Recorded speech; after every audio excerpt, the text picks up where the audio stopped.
Hello, everybody. Welcome to the DePINed Podcast. I'm your host, Tom Trowbridge. I am thrilled to have Scott, the COO of the Helium Foundation, joining us today. Welcome, Scott. Hey, Tom. Thanks for having me. And I think if you don't know what Helium is, you're probably listening to the wrong podcast, but I could be wrong. Helium is kind of a foundational project, is a foundational project in the DePIN space. It was DePIN before DePIN existed. And I think if you've listened to other podcasts, you've heard a number of guests mention Helium as inspiration for but either their projects, their token economics, kind of a number of elements. So I'm thrilled to have Scott here to kind of hear it from the source and to get into it all. So welcome, Scott. First question I like to ask people, and especially in your case, since you guys were DePIN before DePIN existed, how do you think of DePIN? How do you define DePIN? It's becoming a little hotter buzzword now, and a lot of people are trying to glom onto it. So what do you guys think about DePIN as a sector, as a term, as a definition?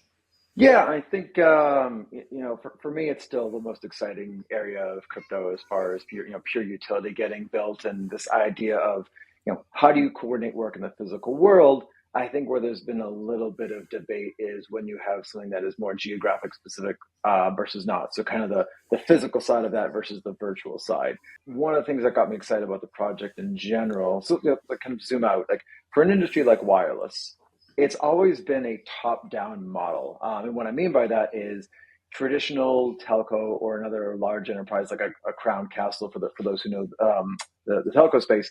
They have to own the real estate. They are owning the maintenance, the labor. So all those like CapEx, OpEx, all those expenditures, which are significant, demand a meaningful return on their investment, which means you get gaps in coverage. You can leave behind areas without enough density to justify that types of expenditure. So what I love about DePIN, and this cuts across whether it's wireless or energy, is this idea. It is a bottoms up model. It is the idea of you're giving agency to whether it's individuals, small businesses, to help power and create those networks and get rewarded for it. And that was really what got me into Helium in the first place, is this idea of, it's always one of the most exciting things about crypto is like this agency, this autonomy, these open networks that can be built from the ground up. And that to me is, I think, one of the aspects of DePIN is that the value is being created and being used by non-crypto audiences. Listen, I agree with that. And I guess what I'd say is the agency is a big piece of it. And I'd hard agree and go further. And it's also the rewarding of early users that help the network. That helps a lot, right? When you've got a halving model where the early providers are getting more rewards than later providers in terms of actual tokens, it'd be the equivalent of Amazon sellers in the very beginning being paid in Amazon stock, as opposed to the existing world where all that happens as Amazon grows is they get more competition and more chance for Amazon to compete with them on price. So their deal, maybe there's more volume, more traffic, but it's unclear how much they benefit versus you're an early Helium miner or early person DePIN. If you hold those tokens successful, you're participating dramatically. Oh, absolutely. And I think that's where, again, it's all about kind of your perception or perspective, rather, based on when you come into these things, because it's a risk reward game. If you're early into a network and you're an early builder, you should be rewarded for taking that risk. I think where a lot of these projects will struggle is, again, that messy middle. I think that might have been like a Scott Belsky line back in the day, is when do you, if the supply side rewards have come down where you don't have that kind of flagship demand to drive enough of the ongoing rewards and validate like the sustainable model, I think that's where a lot of these projects are, and where, at least for Helium, we're really seeing a bright spot in that right now, where the demand side numbers are just absolutely taking off, and it's a very exciting time. But well, I definitely want to get back to some. Yeah, I definitely want to talk about that. And first, we have to talk about what Helium is before we get into the traction you guys are having, which I'm excited about. But first, buy into my definition of DePIN, which is crowdsourced physical infrastructure that's networked, providing a service secured and incented by crypto economics. Is that reasonable? Yep, I think that feels about right to me. I'm just trying to, because there's a lot of layer ones trying to be DePIN, anything, you know what I mean? There's a lot of people trying to do it. So I'm trying to compress it in, but let's move on to just give us the what Helium is. And I think just a quick moment on what Helium is, and then a second on the evolution, because Helium also has a much longer evolution story than most projects here. Yeah, so very simply, Helium was created to build wireless networks from the ground up. It was not a blockchain project from the get-go. It started about over a decade ago at this point. It was really all around this concept of how do you create wireless networks for smart devices. So I don't actually mean like your phone. I mean like a sensor that is checking on soil moisture, air quality, kind of carbon monoxide. So things that are much more of on, off, warm, cold. It's this promise of IoT or the Internet of Things. It's always had this kind of tough false start moments in history because these networks are very difficult to build in a centralized model. And that's where kind of crypto came in to solve this issue of, when you don't have a no rent, no labor model, and you can leverage a community where the value accrues to that community, it's easier to build these networks. So Helium launched in 2019 its own layer one, specifically focused on kind of IoT solutions. And yeah, going back to those days. So not only were we running our own layer one and kind of building our own hardware as an ecosystem, all these things are kind of hard itself. Even when we were doing the original layer one, we were running consensus on the actual hardware that people were putting up. So the hardware, just so people actually have one right here. So Helium Hotspot is you put one of these, it was in a window on your roof of your house, commercial building, and you were providing wireless access to those kind of smart devices nearby. Fast forward, we had a lot of conversations around scalability and how could we appropriately grow the network, and some of that was at a blockchain level first, which was, well, let's take consensus off of the actual individual piece of hardware and start to think about a validator set. And then realizing we don't need to be running our own layer one for this. We actually could be running this on top of another blockchain. And the shortest version of the story is, kind of running through our governance process, discussing this with the community and core developers kind of leading the charge there. We ended up making a decision to migrate the network from our own layer one over to Solana. Longer story there, but keep the background tight. Right around the same time, we were also having discussions on, how do we expand the utility of the network? And there's more that we can do here. And this was really inspired both from within Nova Labs, which is the founding team behind the network, as well as in the community, a team called Freedom Fi of how can we use Helium to create a mobile and a cellular network. So a number of proposals that went through our governance process of, well, how do you think about pricing data for that? How do you think about the geographic distribution of that? And ultimately launched the first, what turned into kind of our sub-network model, where now you had both an IoT network and a mobile network running on top of Helium that also ran on top of the Solana blockchain. So it's been, an evolution. I'm skipping over so many details, but we only have a bit of time today. Right. I think it's really around the idea of, we're really creating this physical footprint in the world that is used for wireless networks. And even within the last few months, we had a proposal from a team that wanted to build an energy sub-network on top of Helium, leveraging, again, that existing physical footprint around the world, the kind of social and kind of governance coordination that we already have that exists. It really benefits other potential DePINs to come into the Helium ecosystem. And so make it a little bit more specific, Sure. it was basically an IoT network enabled by crowdsourced, basically mainly consumers buying hotspots that they've deployed in their homes that then allowed connectivity over significant areas. And then the added element to that was, I think it was a 5G, is that right? A 5G hotspot that allowed this MVNO to take place. Am I getting that right? Or 4G? Yeah. So, and obviously I do a disservice because when I show these, like, this is like the stock antenna. People were climbing up our roofs, putting up these absolutely incredible setups. Like the stuff that the community does is absolutely inspiring. But yeah, once the mobile network was launched, Nova Labs also launched Helium Mobile, which is an MVNO or mobile virtual network operator. For those who are less familiar, think of it like a Mint Mobile, Boost Mobile, the idea of you're kind of borrowing or kind of roaming into some other infrastructure. In this case, rather than leaning on, so like a Mint Mobile that might be using kind of a T-Mobile or a Verizon network, Helium Mobile is using a combination of the Helium Mobile network itself that the community had created while roaming into T-Mobile was kind of the kind of roaming partner for that. But where the mobile network is really accelerating right now is not necessarily through the subscriber business that Nova Labs has established. It's actually what's known as carrier offload. Think about that as roaming, which is, if you're in the US and you're a Verizon customer, or if you're in Mexico and you're a Telefonica customer, the idea that larger carrier, that kind of enterprise carrier, can roam into the Helium network for a fraction of the cost of what they would normally pay to another infrastructure provider. So you're talking about a lower cost of connectivity where value accrues to a broader community. It's kind of a win-win for everybody, really. Like it's again, the community that's built this network is seeing the value grow, and the idea that larger telcos can leverage this community-built network on Helium in a way that brings down their costs, which ultimately they should pass along those kind of lower costs to their customers. So to me, it's a kind of tide raising all boats kind of a story here.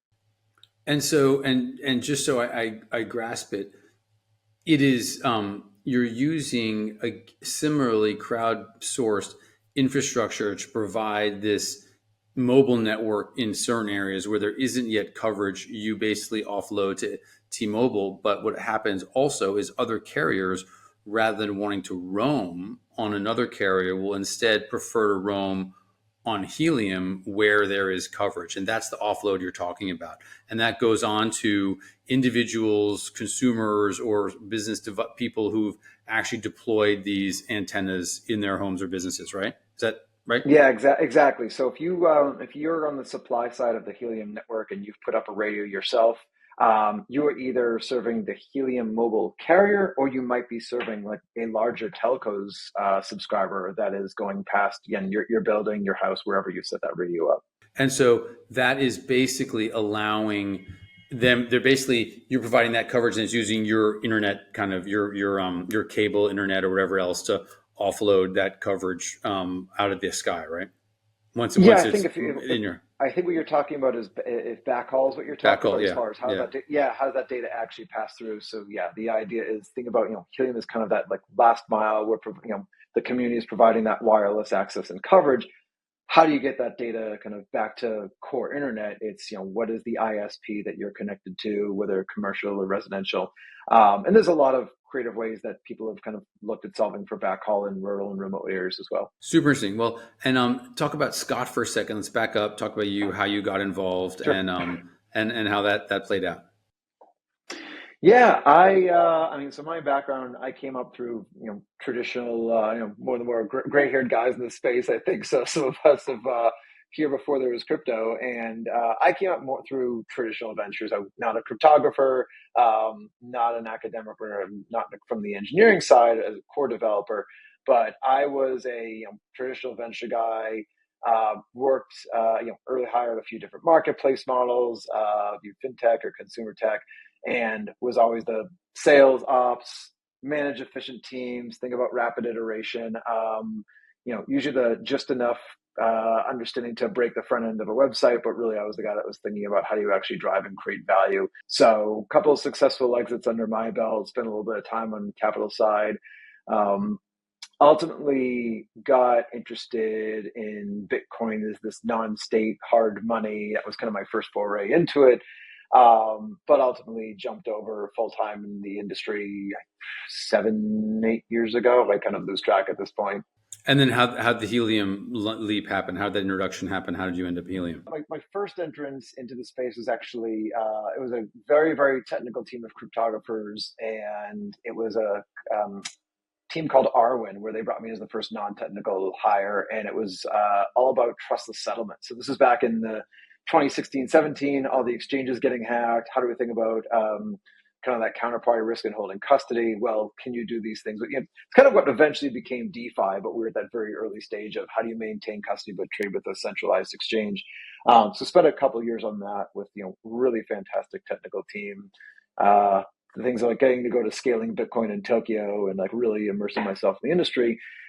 End up hopping around to a couple of different projects to help think about kind of demand side and customer development, if you will, DeFi primitive. So with the Solana team, with the Arweave team around decentralized storage, and being that close to the guys over at Multicoin and being very excited about what Helium was up to in this, what eventually became DePIN, I was pulled over and asked to say, we need a foundation for this. We really need something that is going to help steward this community, think about the appropriate neutral governance model, make sure we run a solid grant program to incentivize builders, and everything else that kind of foundations tend to own.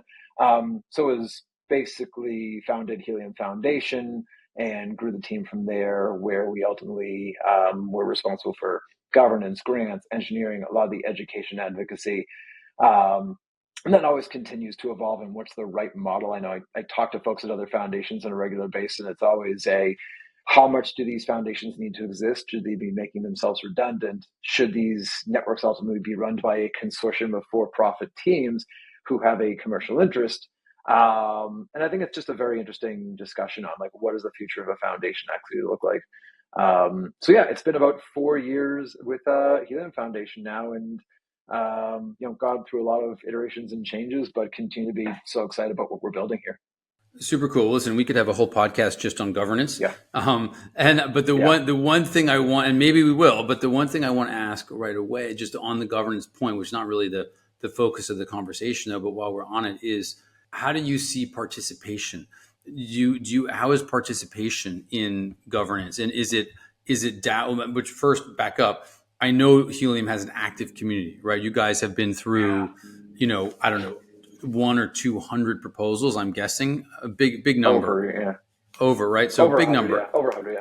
Over 100, right? And so talk about community, and just how is it 20 guys that do all of it? Is it hundreds? Is it thousands? Just to help scale this sense of this community and how it works, because people may not be aware of that, right? Yeah, and I think that it's so hard, because I think this is something that all these different networks are trying to figure out what is the right type of model from both an engagement perspective, but both an efficiency side. And we wrestle with it as well. We're constantly, I wouldn't say changing our minds, but it's different points of view on one hand. One thing that I think Helium can hang its hat on is the engagement around governance and how many people participate in those discussions. Our Discord is thousands upon thousands. Our community call, we regularly have several hundred people showing up to talk about governance. There's certainly a more vocal minority that's in the dozens that's probably the most active. But I think one of the things that networks need to be honest with themselves about is who is doing the work. I think the idea as code is law means that you need to have proposals that should come fully baked with code. How often that happens is a different story, because you may have some interest from the community that we want to change some technical properties, or maybe there's a change to the economics, but who's ultimately doing that work are the core developers. The end state, I think ideally, is you want to have that core development spread across a number of aligned teams that have their own interests, but kind of can, I think rough consensus ultimately kind of is the way. But in the meantime, we do have active discussions. It's just a matter on really considering the fact of who is ultimately doing the work. And I think it's something that a lot of these communities have to consider is when you put those proposals forward, is it fully baked, or is there a lot of discussion, and who are the resources that are actually responsible for that? I know there are certainly people in our community that would love to move to more of a minimalist governance model. And I think you see that in networks like Solana, where it's really more the idea of these soft forks and kind of upgrades based on a validator client is enough to kind of reach that rough consensus, versus Helium, where we actually have on-chain voting on a per proposal basis. And then sometimes it's great, this has passed. Well, hey, core devs, go do this work. And what happens when those interests are at odds? So it's a really interesting kind of philosophical debate on what is the right model of governance, and how do you increase participation when you don't necessarily have the demand side commercial teams that are driving that, and it's so much of supply side providers that might be actively participating right now. So I am happy that we have a diverse set of perspectives in Helium. I do think that we will ultimately end up evolving what our governance model looks like, but I do feel good about the fact that we have probably I would say definitely higher than average participation in kind of our network governance. Listen, given the scale and success of the project, I gotta imagine your participation levels has got to be superior to many. And that's I'm sure that's at least a nice thing to show from a decentralization perspective, and I'm sure there's plenty of value besides that. Let's return back to the core kind of protocol and this and the kind of product and the offering. Can you help run through sort of how it competes and how it's better or cheaper, or what the value proposition is and how that is sustainable and how it works versus the traditional telco offering? Yeah, sure. And I think that I do return to ultimately it's more complementary than anything, an idea that it is an open wireless network that is cheaper than the traditional CapEx model. So what I talked about before of you have to either have if you're talking about an enterprise telco like a Verizon or an AT&T that has to own the towers, the radios, the labor, or like an American Tower, Crown Castle, same type of a model in the US. Um, that just means that the cost of doing business is higher. So if the cost of this is lower because it's a community based model, that just means a lower cost of data throughput. So for the carrier that Nova Labs is running, they can offer a lower, more competitive price point because it's built on community infrastructure. But also, again, like those legacy telco benefit in the idea of I can operate this part of my network more effectively. Exactly, just it's lower capex, lower opex. But how So much of a lower price is that? Just out of curiosity, like some specifics or ranges in terms of how much lower for people that don't know. yeah, I mean, I think that you're talking about something that is half, potentially half the cost or even lower at times. In terms of what you get from some of those other providers, it might be on the order of like a $2 per gig, and if on Helium, you're more like 50 cents per gig, and that's on the mobile network versus IoT. But again, you're talking about something that is like an order cheaper, so it's meaningful. And again, the idea that you can see new challengers and new carriers popping up, like what Nova Labs has built with Helium Mobile. But the idea that carriers should be able to bring their costs down when you start to marry a centralized, top-down, more expensive model with a community ground up model where again just the cost of doing business becomes cheaper. So everybody should win in this, but the idea that we're opening up the space for new challengers through this network is it's exciting. And so, I mean, listen, I grasp that. I mean, the way I've described it historically is you're building a telco with no capex, and that is incredibly Mm. powerful. You offload the capex to the community is rewarded with tokens, and then the tokens have value because as revenue comes to the network, tokens are bought and burned. Is that the rough model of how it works? Yeah, because it's this ability to create not just enterprise value for a centralized model. So again, like Nova Labs is a venture-backed company, like they want to see growth in a subscriber count, but for the network and community itself, in order to run data through the network, you are burning HNT. So the idea that there is demand pressure for HNT will accrue more value to the community that is effectively built the supply side of the network. And so help understand, I guess that first, that revenue side and buying HNT, I imagine that is denominated in dollars. It's per unit of data. How does that work out? Or the details there? Yep. So at the higher level of that, so okay, if you thinking about the demand side of the Helium ecosystem, if you want to use the network, you are buying HNT and you are burning it out of circulation to create what's called a data credit. That data credit is a dollar denominated unit. And there's price differences based on if you're using the mobile network versus IoT, just because the data consumption is significantly different for that use case. So that data credit is pegged to a dollar, and that data credit is then burned for use of passing data through the network. So that's demand side. Now on the supply side of that, whatever hotspot is supporting passing that data through the network is mining tokens as they provide coverage and pass data through. Depending on which subnetwork of Helium they're supporting, they are either earning IoT tokens or mobile tokens. IoT and mobile are both backed by H&T, and there's a treasury with emissions to each subnetwork that's based on some utility score. So devices online, data through the network, and that's kind of how the value accrues from H&T to these respective subnetworks. But the idea that once you have IoT and mobile, you can either redeem that directly through treasury if you're a hotspot owner, or you can kind of go and buy, sell on open markets. But otherwise, that's the simplest version of how the economics run. And listen, I get it, but that takes a bit to digest. I've had the benefit of paying attention for a little while, so I have some sense of it, but I think we have to unpack that a little bit. And so, just so I grasp it, if you buy a hotspot for 300, 500, whatever it is, you deploy it, you first earn some level of rewards just for being online, I think, right? Or at least you used to. And then you earn more when there's actually data passing through, right?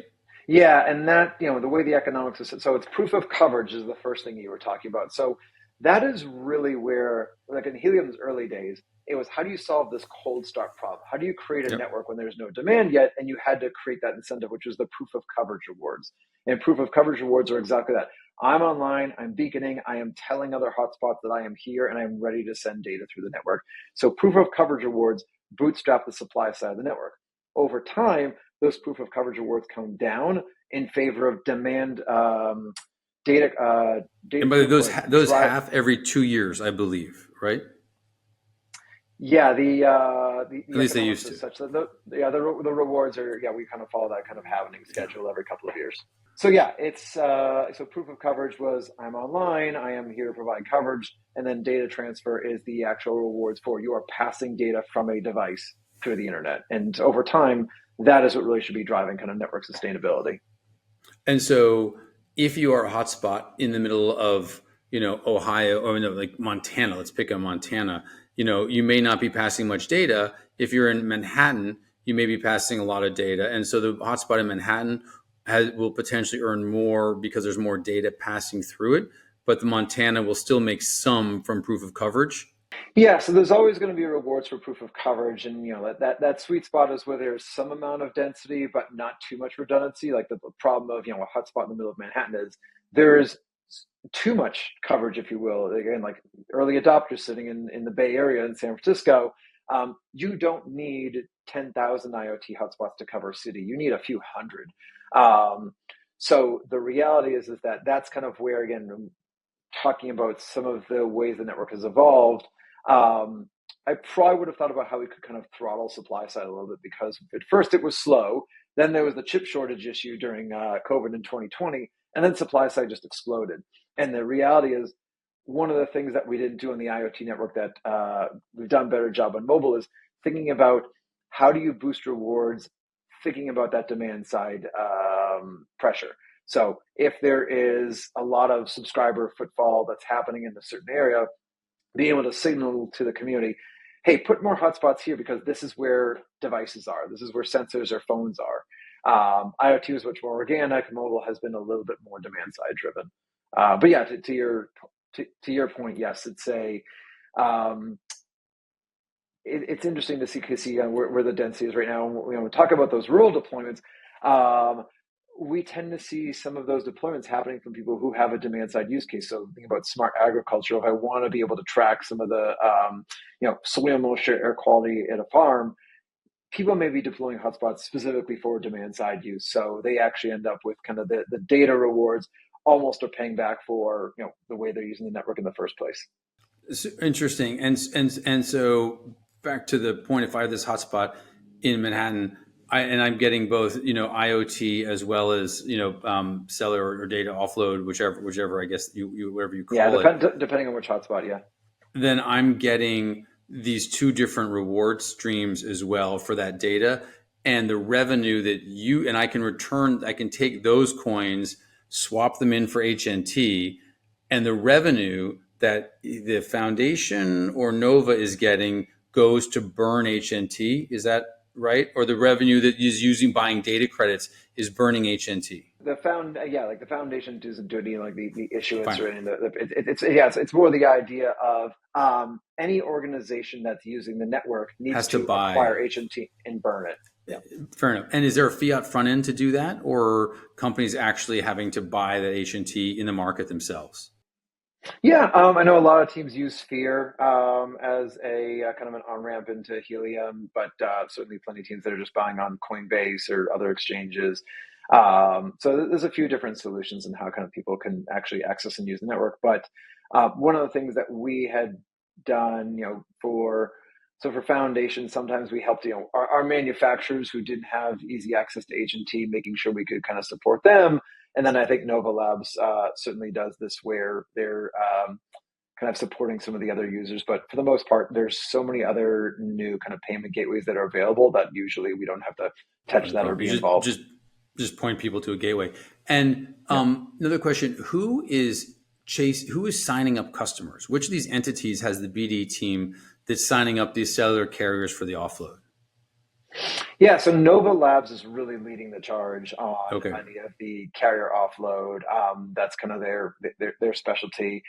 We certainly see a fair bit of inbound from Foundation and make sure we can kind of support on that. Our vision is how much can we kind of get out of the way with permissionless onboarding is how we tend to think about it. But obviously there's still kind of these conversations and education that has to happen. And that's where, we play a role, Nova Labs plays a role. And there's a lot of other organizations, especially in the IoT side, there's, I think, over 100 active organizations that are using the network. And some of those are just service providers who they're network agnostic. They are just trying to provide their customers with connectivity solutions. And for them, Helium is just a cheaper way to access that connectivity. So very often people just don't even see Helium or need to interact with it. That's, I think, the best. I mean, listen, at Fluence, we're talking to Web2 companies. We have one pagers that don't even mention token and don't even mention, blockchain, right? And I think that's when you've got a product that's interesting, is when you don't have to just explain how it works. People want it just on the merits of the value proposition, regardless of how it operates. Yep, absolutely. A question on the on the token, not on the token side, sorry, on the scale. I'm thinking there have been, last time I checked, around 1 million hotspots. I'm not sure how many of the other devices. Help us understand, where does this go? What scale? How do you think about it? Hotspots, revenue, countries, scale? So I think that there's like a significant, there are hundreds of thousands that have been deployed. One of the things I mentioned about the IoT network was we almost had too much coverage in certain places. So the idea, some of this is just consumer hardware only, what is the lifetime of like consumer hardware? Sometimes it's, several years. So the idea that some have turned off, it actually has not affected kind of end demand side use that much at all. When I look at the percentage of the US population, or even the percentage of some of these other kind of Western European, or like in Singapore, for example, how much of that population was served through a Helium IoT network? Those numbers haven't actually changed that substantially because of what I mentioned of, you don't need thousands of hotspots in a city. Hundreds will do it. So when I think about IoT scale, the number required for supply side is smaller than I think people expect.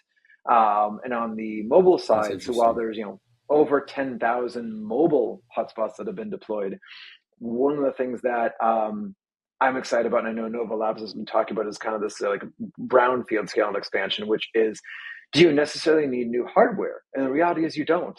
If you think about some of these cities that have these open Wi-Fi programs, they already have the existing hardware. They already have the locations. They're not interested in adding in a new piece of hardware. But if there's a firmware update, or if there's software that can be loaded in, that's where you can see like a significant expansion of scale. Is there's already these providers that are out there that are doing this work for T-Mobile, for these other kind of enterprise carriers, that the ability to expand the supply side starts to become a little bit more of a software game rather than just a hardware game. But at the same time, we want to make sure that it's open for participation to all. So yes, there are certain channels that are going to bring significant scale and expansion on supply side of these teams. Again, Link NYC as one example. You can partner with somebody who's already providing these kind of wireless capabilities and services. But the fact is, you can still go out, you can buy a hotspot, and you can stand up that coverage for your house, for your cafe and small business. And that we are, just added another manufacturer to the supply side for mobile means you've got that optionality. I think it's important. Is what creates low friction when you don't need new hardware, but also how do you, again, still have the agency and still have the ability for anybody to add coverage where they want to. So that's kind of where I think we're at for scale right now. But what does that mean in terms of, pick a number, revenue, potential revenue sources, potential gigabytes transferred, however you guys think about scale? Help people understand how big this can be. Yeah, I mean, look, if the telecom market is, what is it, like 2.5 trillion, if the number, yeah, something obscenely huge, of like 2.5 trillion, and helium is, just over a billion in market cap right now. We're just starting to eat away at that as a network, and there's so much more room for growth. If I look at the carrier offload numbers right now, they're just, if you go to hellohelium.com/stats, that's where Nova Labs posts their numbers around kind of the growth and kind of data consumption. And last I checked, it was over 25 terabytes worth of data have flowed through Helium, and that is just like, to me, that's just getting started. Because there is this desire for other carriers to bring down their cost of doing business, and how little of the country is still kind of covered by Helium network right now from a mobile perspective, and how much room there is for growth there. Like only 10,000 hotspots deployed for the mobile network. I just think that there's considerable room for growth and upside right now, especially on the mobile side, just given how large of a market it is. And there's going to be multiple winners here. Like Helium is not the only player in this game. There are others that are kind of solving for this offload, and I think you'll see multiple teams that are going to win in creating these larger community built networks, just given the sheer size of the telecom market. Again, that's just US. Like you start to look international, where some of the infrastructure doesn't exist. That's where I'd love for us to be, again, kind of looking forward. How do we do more in the global south? We've had a lot of teams coming in, and like they want to get involved, they want to do more. And that's just where we need to think about some of the things like who is issuing an eSIM in some of these countries. But I'm getting really into the weeds. It's more the fact that I think there's just like such incredible room for growth and potential here. And what you mentioned 25 gig, is that constrained by supply of devices or by customer acquisition?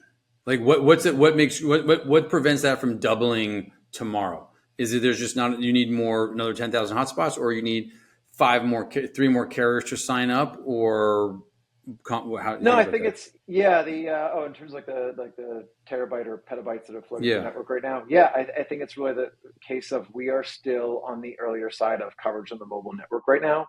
And again, like that supply side expansion is going to come through a little bit of that demand side pressure of, well, where do we need that right now? So as Nova's working with some of those carriers for offload, I would expect that there will be some more targeting. Again, we can do this through the protocol. You can actually boost rewards in a specific geographic area, based on that kind of demand side. So whether that's Helium Mobile, the carrier that wants to do that, or another enterprise carrier that wants to see those rewards boosted, that can all be run through the protocol. And what revenue does this look like also? Because that's super important.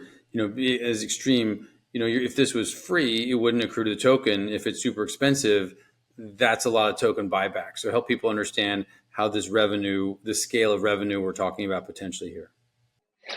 I think I'm trying to think of how I kind of put that. So when I was alluding to earlier, if you're normally paying, if the carrier is normally paying $2 per gig, and they pay that as, again, 50 cents a gig, and you're talking about, it is, I mean, I'd have to go and look, and I don't know the numbers off the top of my head of like what is the average number of like data throughput in cellular networks on a daily basis.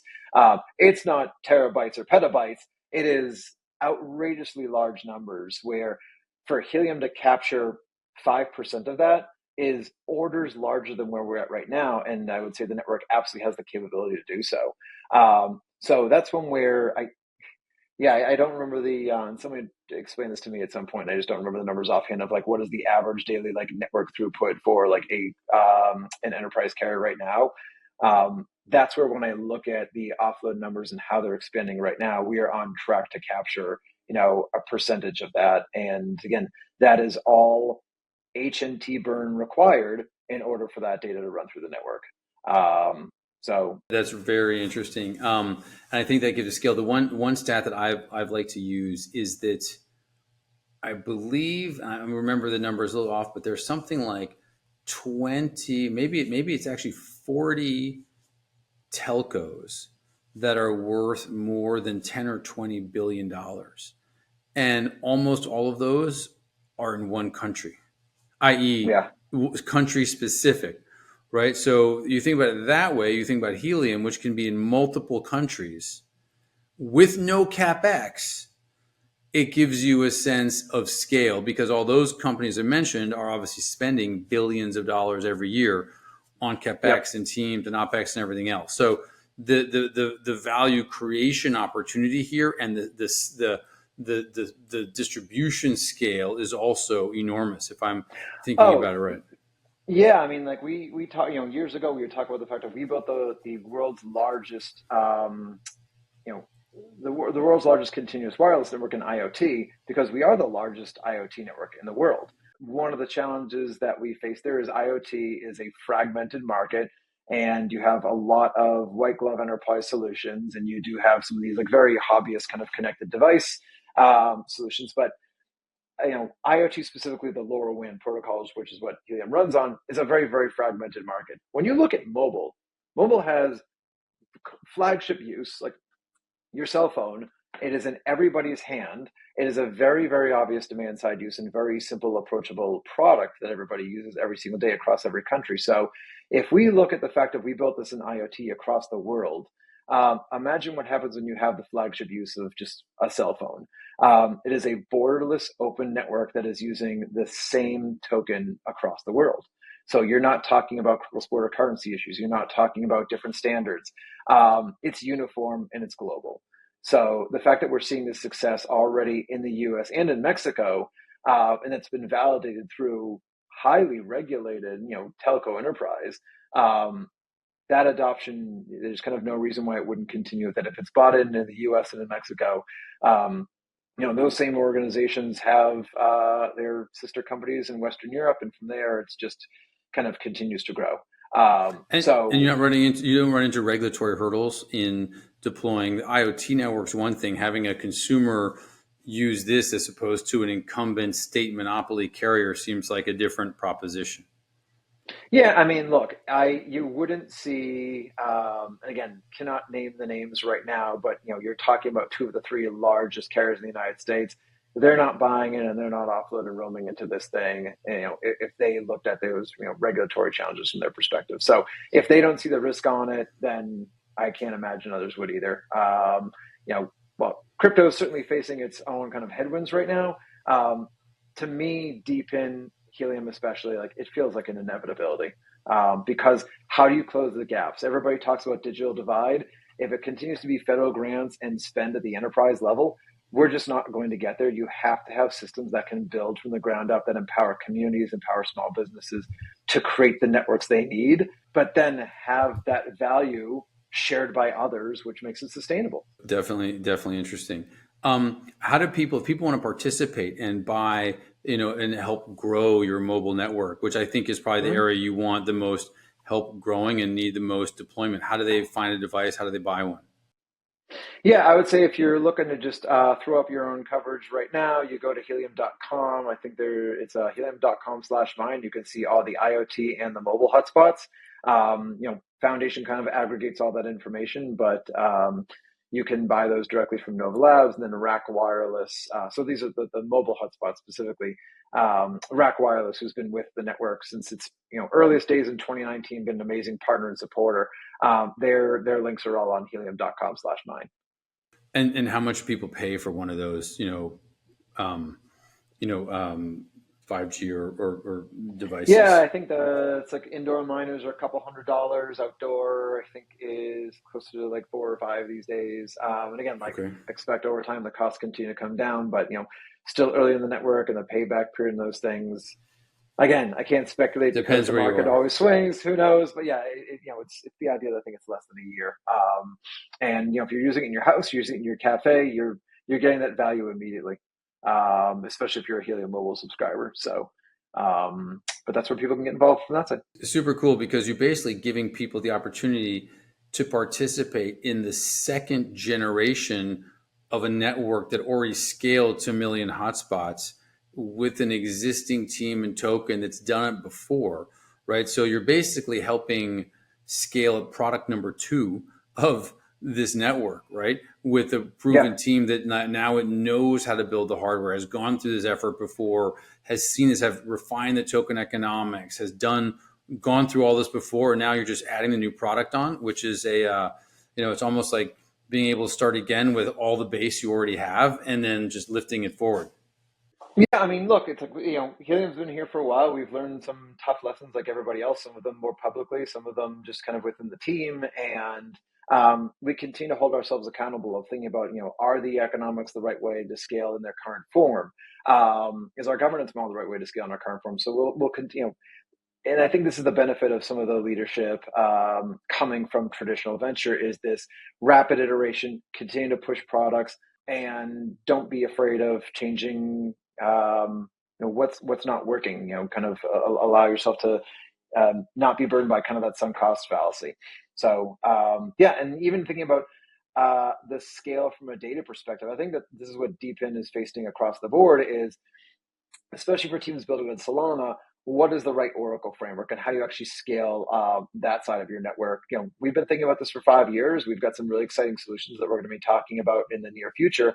And I think it's going to really help not just Helium continue to scale, but all of these other businesses within DePIN, a bunch of whom run Helium. So if you think about, the Demo, the Hive Mappers, these are teams that are not just DePIN, but they also actually run a lot of their connectivity in Helium. So it's in our interest to help these teams thinking about that scale from kind of like an Oracle and a data perspective. Well, listen, that was my next question, which you led into perfectly, which are other projects in the DePIN space that you like. You mentioned Demo and Hive Mapper. Yeah. Anything else? I mean, another one I know they just kind of wrapped up a raise is Dawn Network, where they are actually, so, I talked about backhaul earlier, this, how do you get to internet core? So if we're thinking about kind of that, wireless connectivity, for folks that know about fixed wireless or think about ISPs, how do you actually solve for that layer of the wireless stack? And that's what Dawn is actually doing is how do you get to internet core in a way that can be through a community incentivized built model. Great founding team, great leadership, and super excited for what they're building next. It benefits Helium, it benefits the decentralized wireless space overall. So that's another one I'm excited about. Yeah, listen, I spoke to Neil yesterday, actually. Oh, really? So I literally had a podcast with him yesterday. So Awesome. up to speed on what they're doing. Yeah, they can, and great raise for them for sure. It's definitely interesting because of the telco focus. He basically said DePIN is telco and maybe some other stuff. And I just think that is obviously it's an enormous world, right? And there's you guys and there's Dawn and there's XNet and there's, a ton of people targeting the telco space, which is enormous and ripe for that type of targeting. But there's more to DePIN than telco, I will say. Yeah, I think there's a lot. I mean, again, like obviously, Sourceful that just poured forth the energy proposal. They're good. So a lot of the stuff that's happening in that kind of kind of generation distribution side. So that's Sourceful, Daylight, Glow. Those are again like great teams with great leadership. So again, like all of these are going to have multiple winners, and I think just like any other industry, that healthy competition benefits all the end users. No doubt, no doubt. Well, listen, you one question you referenced this, but any lessons you've learned that you would like to share, or that Helium has learned for people who are earlier stage in the sector? Oh, I'm trying to think. I mean, yeah, like obviously, like ups and downs, like any project. I think that some of the lessons we learned, we did ultimately apply them to mobile, where with IoT, it's not a Helium problem, it's an IoT problem. It's like, what is the demand side flagship product? And, one of the things that Nova Labs, I would say, is successful about is like consumerizing mining is kind of the way I think of it. Of, you go back several years ago, mining for Bitcoin or Ethereum, you need a little bit of like technical know-how and understanding, where plugging in a Helium hotspot and turning on and having wireless coverage for your neighborhood, from a UX perspective, it was easy. And I think having something that was going to juice and feed the demand side along with that really would have benefited the IoT network. And you've seen how that's going on mobile, where having the carrier and subscription product where you could just go sign up and, like I'm using Helium Mobile. It is easy, simple, that interface for your average person's, I can understand the value of crypto here because it's just cheaper. Like, again, like the economics tell the story of it. So I think building it in these networks, it's two-sided marketplaces. How are you helping to drive and bootstrap your demand side of your marketplace, I think is important. I think how you, and it's hard, I don't know what the silver bullet is, but in terms of your supply side economics, what's enough to reduce the risk for your early adopters, but not necessarily giving out too much of supply side rewards in the early days. So think about that sustainable model until your demand side can balance that out. So economics is always going to be tough, and it's always easier to add than subtract. I think that has been a good lesson for us. And yeah, really thinking about how do you, if ultimately for these networks to be successful, you want to have aligned teams that are coordinating on the core development of the technical properties and the economic model. I think this is where Solana has done exceptionally well as an ecosystem, of the amount of teams that are really driving the growth of the network, and the fact that even I think their ecosystem call is no longer run by Solana Labs or Solana Foundation. You want your community to have ownership. And I think that so much of community ownership starts with good communication and good expectation setting. I think that's so important. So really thinking about kind of community engagement and buy-in. That's you want strong opinions weekly held, and those strong opinions come from people who are bought into the mission. Fair enough. Well, I mean, it sounds like, to summarize that, easier to get into an existing market than to try to build a new one, which is effectively what the IoT world was, right? And that's building new technology, new coverage for a new market is a lot to bite off. And you guys admirably bit off and successfully deployed this network, and then had to try to create the use case for this network, which had never existed before. We all have no doubt global IoT networks are going to be useful and used, but it just, it takes a while. I would say with IoT, like the offload story is actually the same. There are existing IoT networks that roam into Helium the same way that it's happening on the mobile side.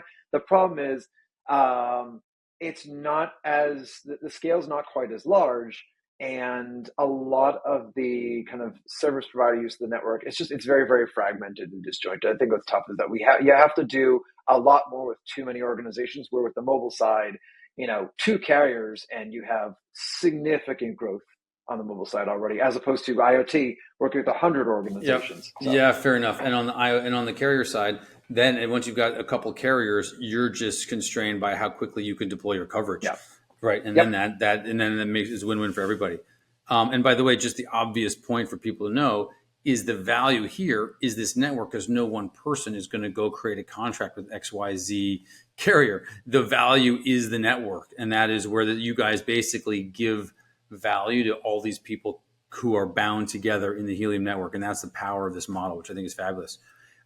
You started by mentioning your entry point into the sector was Bitcoin, was mine too. So we got to get a Bitcoin price prediction just for the fun of it. And end of the year, like we got a couple months left. Where do you think we are by end of the year Bitcoin price? Oh, if I knew, I would probably not have to work so hard on Helium. I'm not a capital markets analyst, or I'm not a kind of professional institutional investor right now. I mean, so much, I think, one does hinge on U.S. election, like regardless of your politics, of like, what's going to be a more friendly administration versus not. So that is like guessing. I kind of skip over so many dependencies. So it's so hard to say. If you want me to throw out a random number based on absolutely nothing, I'm going to go ahead and say that we end up, I think we could surpass all-time high, but again, like this is so do your own research, and I am basing this on nothing other than just kind of sheer gut. So I hate making those predictions. No, listen, I get it. And that's the fun of it all. No one, you can, free predictions are worth what you pay for them, I guess. But the election is going to probably break things to one way or another based on that. And then who knows what happens after the election. So we will see. Well, listen, Scott, how do people, you mentioned earlier how people can find and purchase some of the devices, remind people how to do it in case they skip to the end. How do you find you? How do you find Helium? How do you buy? Where is can you say where, HNT is the token? It's on a bunch of exchanges. What do we do? Yeah, I mean, a whole lot of venues there. I would say, like, number one, I actually always encourage, as much as it's a little bit of a, excuse me, a little bit of a shit show sometimes. Like, the Helium Discord is so active, and it's a really amazing community. Like, I always tell people I actually like to jump in the Helium Discord. I can throw you some links for the show notes after this, but Helium Discord is a great place to start. Helium Twitter is obviously a great one to follow. It's just at Helium. If you're looking to actually use the Helium network as a subscriber, you go to hellohelium.com and you can sign up for a $25 a month cell phone plan. If you want to start providing coverage yourself and putting up a hotspot, go to helium.com/mine. You can kind of get involved in either the mobile side for cell coverage. If you like to nerd out on IoT things and you want to check the air quality, you want to do some water metering, you want to track a package across the country, plenty of IoT devices and hotspots that are still available out there.